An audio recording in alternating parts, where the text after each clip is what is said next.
Hello everybody, welcome to my sewing room. My name is Carole. This is hashtag Friday Sews, a report from my sewing room. And I have had a busy week in the sewing room without a doubt. Chris has been away travelling with work, so I've definitely spent longer in here than normal. So as usual, I have loads to share with you, a little bit of a giggle always. So let's crack on with hashtag Friday Sews.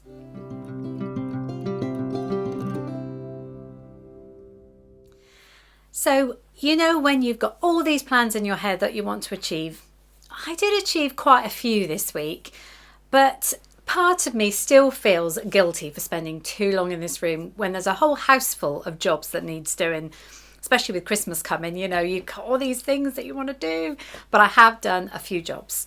Now, what did I do the minute Chris left on Saturday?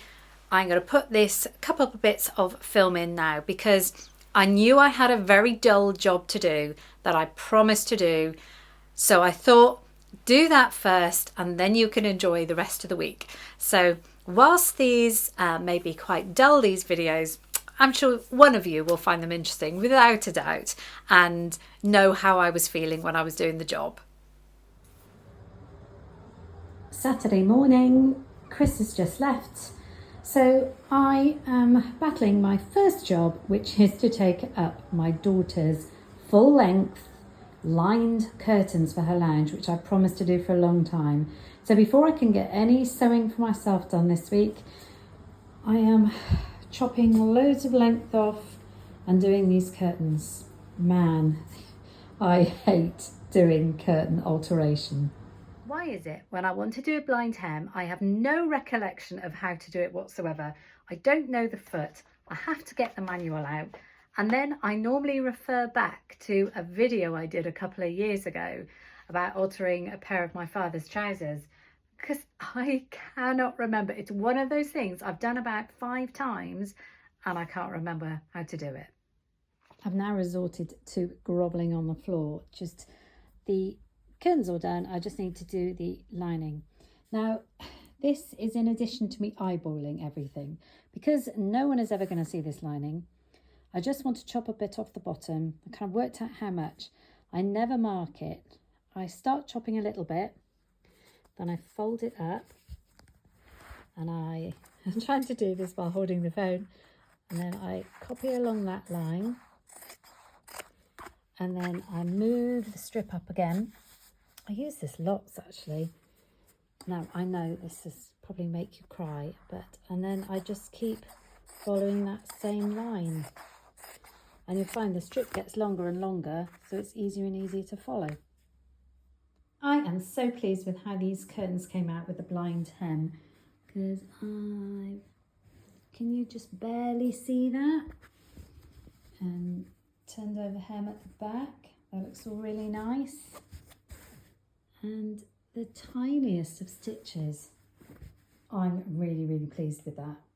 The only way I could think of to show you these was hanging off my banister.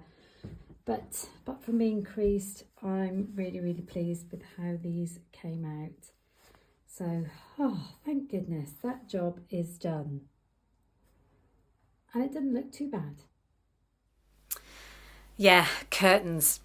How many times do we get asked as sewists, can you take up some curtains? And you say, yeah, it's an easy job.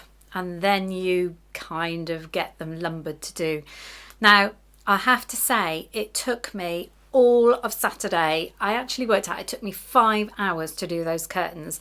So obviously it's the measuring, it's the unpicking all the seams, and then you've got, unpicking the floor. They moved to an older house, so the floor wasn't level, so it wasn't as if I could just chop off a level bit. Curtains. Anyway, done it, achieved it. I then went on to make some tiebacks for them.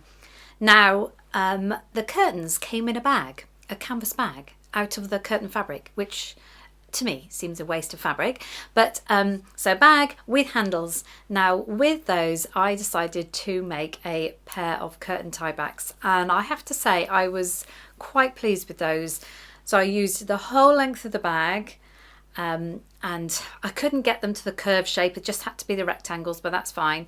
I used the bag straps to create the loops and put some D-rings in. Yeah, I was really happy. And yeah, I've done it, and that's it. No more curtains for a long time. So let's now get on to the fun stuff I made this week. I finally got round to using the black cord and make myself another pair of New Look 6660. So I made myself a pair of these a few weeks ago in a green cord, which I absolutely love. I will say though, and what we always forget about cord, it looks beautiful when it's just been washed and just on. After a few hours wear, cord just gets the lines, doesn't it? And they look warm. So I was worried about these would be too tight, but of course cord moves and stretches during the day, so these aren't as tight as they were initially. Now I wanted to change, this is the front, so the back and the front have the same pockets, and I'm showing you on these because the black is hard to see. Has those same shaped pockets on the front.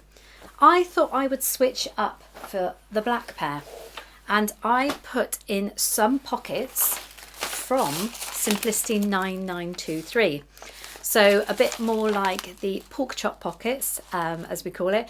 Or do you remember I made those Lander pants a couple of weeks ago? They had exactly the same pockets. So I thought on the black, I'll change the pockets up. I actually wish I hadn't now because it makes them look a bit more casual.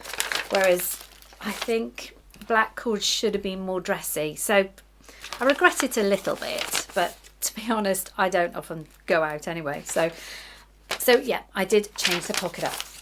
So here they are, and of course I will put the filming in. Now, this is black cord. This picks up absolutely everything in the sewing room and wherever you go, isn't it? So these are the pockets I put on the front.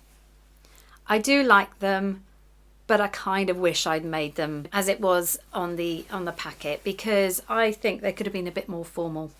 But to be honest, you can't see them anyway, so why am I fussing?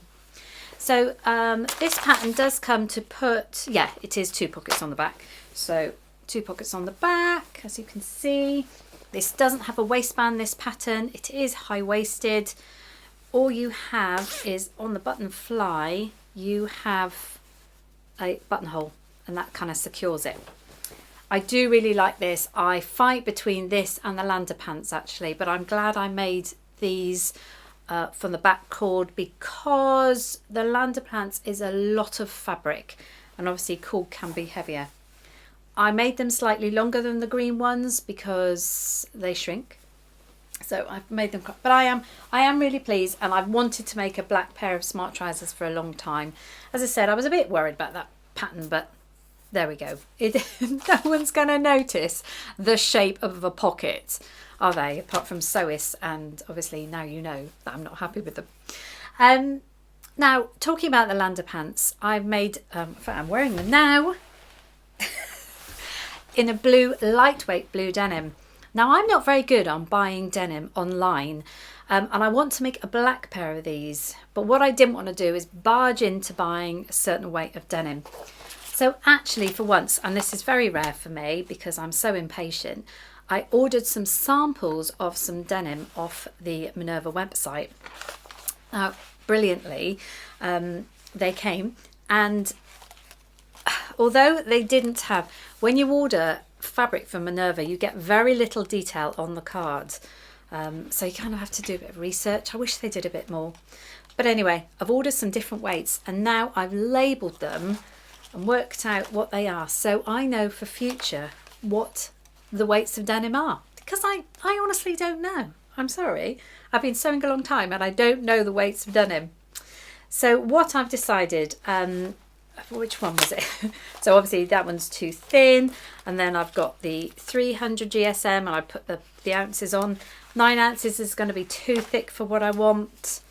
You've got the 8.5 ounce, or I've got a 6.5 ounce. So I'm toying between these two. I think probably the 8 as it's winter, but now I know that this is going to be the perfect weight of fabric, because I don't want anything heavier than the denim that I've got on now, and I have no clue what that denim was. So yeah, it was worth the patience and getting these, because now it's going to be a good reference for me going forward.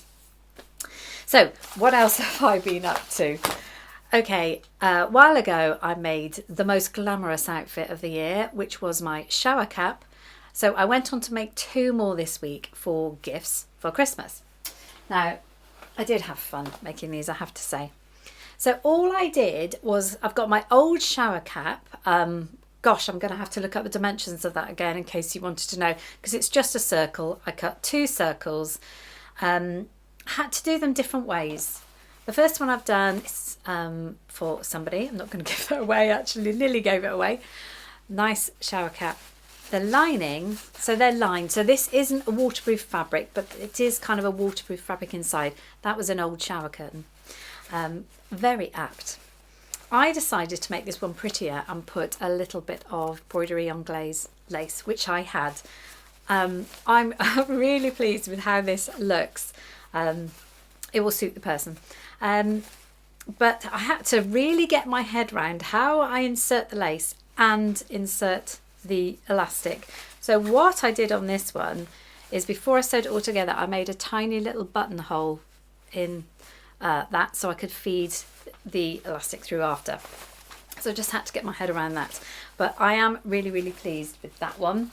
I then made my daughter one, Disney Freak. I had some Winnie the Pooh fabric. So I thought, a bit of fun, I will give her one as well for Christmas. So it's just out of a fat quarter.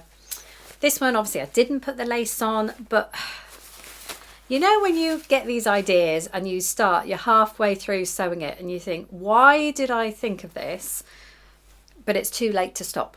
Well, this was exactly the case. So the elastic I did slightly different. I left a gap and then fed it through afterwards. But I thought, oh, do you know what? I've got some ribbon. I'll put some ribbon on the edge. I'll just fold the ribbon over and I'll go around the whole way round. That took a long time. And as I said, halfway round, I really regretted it. But it's too late, isn't it? Because I couldn't have unpicked it. So I just had to keep going. But it has given that kind of shiny edge that looks a little bit more special. I think so anyway. So what elastic did I use? When I made my shower cap, I made it out of the faceband elastic, that kind of tubular stuff. I've actually learnt that's quite tight and it hasn't got as much give in as I want. So a while ago, I bought 2 of these from a charity shop, 50p.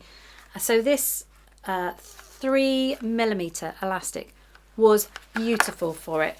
Much stretchier. Yeah, definitely better. So I've taken out the faceband elastic, the tube stuff, and I put that in mine, and it's so much better. So 2 shower caps done for Christmas. On the Christmas theme, last week I made some coasters. So the funny thing is, and I promise this, we weren't copying each other, by pure coincidence, my lovely friend Izzy from Dizzy Quilts and Sews made more or less identical coasters last week. That was so funny when I was watching her video and she was watching mine, and we were like, hey, we've made the same thing. Anyway, so I made some coasters last week and I said about making some for a gift as well. So I did. I made a couple of sets of coasters. So these were just fat quarters that I got from Hobbycraft, all coordinated, 4 different colours. Got that on the back. It's got a bit of quilted fabric in between. You just envelope these over. Super easy to do. There are loads of tutorials out there on YouTube, so I don't need to do one. But yeah, they worked out really well. So they're going to be some gifts for people. Nice, fun little sew. I love sews like that. So, right, what next? What am I wearing? Well, actually, this is going to be a quiz for you, because if you watched my video this week on my winter warmers, these cozy things to wear, and my goodness, the UK has been cold this week. We've had a very stiff, cold north breeze coming down, even in the south coast. So I have needed those winter warmers that I showed you, and this is one of them. So if you watched my video, you will know what this is, and if you haven't, then you'll need to find out by looking at that video. That was Carole, wasn't it? So yeah, winter warmers. Now also this week I have sewn up the Lutterloh dress. So I'm not going to show you that now because I'm going to put that part 2 video out next week. So this was a dress out of the Lutterloh pattern drawing system that I've got, that my mum gave me, that she bought in the 1970s. This is an updated dress. I've made it. I am really pleased with it. It is exactly how I thought it would look, and it has all come together.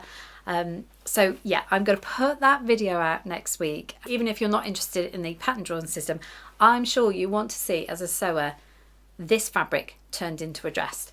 So that will be out next week. I did get some 2 pieces of fabric this week, ordered them a while ago from Germany. That's the My Fabrics in Germany, which I love. God, I'm heavy, sorry. Yeah, one of them is for a present for somebody. Every year I make my daughter kind of Disney themed pyjamas, and I managed to get hold of this. It's a lovely colour. She looks wonderful in this colour, and it's Minnie Mouse. So I've got 3 meters of this fabric to make her a pair of pyjamas. So I need to get cracking on that, don't I? And also, because it's all coming all the way from Germany, so you can't just buy one thing, can you? I saw this bit of jersey, cotton jersey. Oh, isn't that just wonderful? I absolutely love this as a piece of fabric, but I'm almost afraid that it won't look as good made up. I don't know what to do with it, but I just absolutely loved it. I really don't know. That's going to be a tricky one to sort out. I may kind of save this for the new year actually, when I want some kind of fun project. But yeah, so those 2 fabrics came from Germany this week. Now I promised you a giggle. So I'm laughing. I'm sorry, I'm laughing. I'm a really bad comedian. I'm laughing at the joke before I tell you. Have you ever heard the phrase, get your knickers in a twist? So if you're watching from abroad, I'm really sorry, but yeah, get your knickers in a twist means you're like, oh, cross about something. I honestly, literally got my knickers in a twist this week. So I cut out this week 8 pairs of the acacia knicker patterns. I do kind of alter it slightly, but yeah, I cut out 8 pairs because I had a lot of cotton jersey ready, and they're really quick to make up. You can make them, well, I can make them in about 20 minutes now. So it's a really good idea for me to have them there when I've just got, say, 20 minutes in the sewing room. What I'm trying to do is replace, I've gone up a size now, so I'm trying to replace all the ones I have. So anyway, being all blasé and watching Downton Abbey, making some knickers this week. Yeah, I literally got them in a twist. So what you do is you sew the gusset on the 2 pieces, you sew the elastic on, thank you Adam for this elastic, and then you sew the band along the top. And I sewed the band along the top, and I went to kind of turn them the right way, and I thought, what have I done?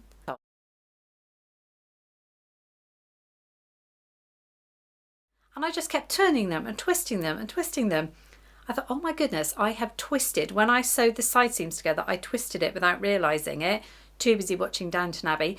And I got my knickers in a twist. So I had to unpick all the waistband and the side seam and redo it. Now, I never hold them up in full. I only show them half or quartered. This time round, normally I put elastic on the top, but this time round I put some extra bit of the cotton jersey. Now, the reason it's not done all as one and you've got this join here is because I've slightly stretched that bit of cotton elastic. It's almost like a yoga waistband, isn't it? But I thought I would give that a try. A bit like Bridget Jones' knickers, but there we go. Yeah, so I've done that on the 2 of them because I had more of that fabric. So knickers in a twist. I must just tell you one other funny thing this week. So after I put my video out on Monday lunchtime, I always forget that will mean that comments come through on my phone, which I love. I love the fact that you comment on my video, but I must learn not to do it on a Monday night, because I went to orchestra and I'm an amateur, I play the oboe, but we did one piece of music which I had forgotten to download. We don't get sheets of music anymore, we have to download it. and I completely forgot to download it. So I had it on my small little phone. So I was trying to read this piece of music on my small phone, and obviously I've got to scroll up every now and again, but I'm playing along, and what kept coming up was YouTube comments. So I kept having to like stop and get rid of them and then play a bit more there. I love the fact you comment, but I really must learn, A, to print the music off and not rely on my phone when I'm at orchestra, or time it better, because it was just so funny. My friend next to me was in hysterics because I'm trying to play, couldn't play because of the comments kept coming up. Thought I'd share that with you. So what will I be up to next week? I've still got made so many plans. I've got to make my Christmas dress, without a doubt, for my Ramblers Christmas lunch, which is on the 10th of December. And that's going to come around far quicker than we think it is, isn't it? Pyjamas for Katie. Still got some jumper fabric over there in the corner looking at me that needs to be done. Gifts, yeah, of course. So, yeah, I've got lots of things to do. So certainly won't be short of things to report to you next week. Chris comes home at the weekend, so we're going to have a very easy weekend. Invited my parents over for a roast on Sunday, so that'll be nice. And the following week, I'm going to, obviously that Lutterloh video will come out. I'll probably do a couple of Rambler walks. I've done 2 walks this week. They've both been really cold, but I was very wrapped up. We did some walks and they had a big stream to cross, and I was just playing around, and someone took a photo of me just as I was about to cross. So I'm going to put that in. I'll put that in now, actually. So as you can see, I was well wrapped up, but it was cold. So I did 2 walks this week, one in the New Forest, which looked very autumnal, and then one we did down by the coast. Now, I've lived near the town of Bournemouth for 25 years, and I've been to Bournemouth many times, but I didn't realise they've got some beautiful gardens right by the beach, and you can walk through these gardens, but I didn't realise these gardens went up and up and up and up into the town. So it just shows, just by going with some different people, the area you don't really know until and I saw something different, and I could not believe these gardens had been there and I've never seen them. I can't wait to show Chris and surprise him as well. So so I've got some beach photos and some forest photos for you this week. As I said, quite weak. We may at the end of next week go away to the holiday home to pack it up for winter, which is very sad. Cannot believe 9 months has gone by. We might do that next week. Depends on the weather, but that'll be Thursday, Friday. So I will definitely be put Friday sews out for you next week anyway. Sometimes I think I have rattled on about 100 miles an hour, so I'm really sorry. But thank you so much for joining me in another packed Friday sews. I really appreciate your company and spending time with me, as I know there are so many YouTube videos out there on sewing, but we are all different, and that is what I love about this sewing community. Nobody competes with each other. We're all sewing very different things to our very different styles. It's just brilliant, isn't it? Have a wonderful weekend, everybody, and week ahead, and I will see you soon. Happy sewing. Goodbye.